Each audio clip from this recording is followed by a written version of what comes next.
যখন বেশি দুঃখ হবে অন্তর বেশি ব্যথিত হবে, অন্তরে প্রচুর পরিমাণ কষ্ট হবে, কোনো প্রকার চিন্তা করা ছাড়া, কারোর সাথে আলাপ আলোচনা করা ছাড়া যাই নামাজটা বিছান, রবের দরবারে সিজদায় চলে যান। সুবহানাল্লাহ।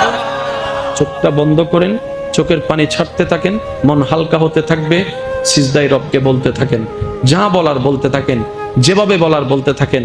মনে রাখবেন, আপনার সেই মনের বেতার ভাষা হতে পারে আপনার রক্ত বুঝবে না, আপনার ভালোবাসার মানুষ বুঝবে না, আপনার প্রিয় মানুষ বুঝবে না, কিন্তু আপনি যেভাবেই বলেন না কেন, আপনার প্রত্যেকটা শব্দ আপনার রব্বুল আলামিন বুঝবে।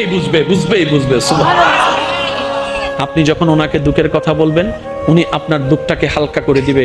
সেই দুঃখের খবর প্রকাশ করে আপনাকে কখনো বেইজ্জত করবে না। আর আপনি যখন সুখের খবর পেয়ে রবের দরবারে সিজদায় চলে যাবেন, তখন আল্লাহ তাআলা খুশি হয়ে আপনার সুখটাকে আরো বাড়ায় দিবে। লা ইন শাকারতুম লা আযীদান্নাকুম আয়াতের উপর আমল হয়ে যাবে। আপনি শুকরিয়া করতে থাকবেন, সুখটাকে বাড়তে থাকবেন, সুখের কথা বলতে থাকবেন, রব্বুল আলামিন দেখে দেখে আপনার সুখও বাড়ায় দিবে, শান্তিও বাড়ায় দিবে। বলেন না সুবহানাল্লাহ।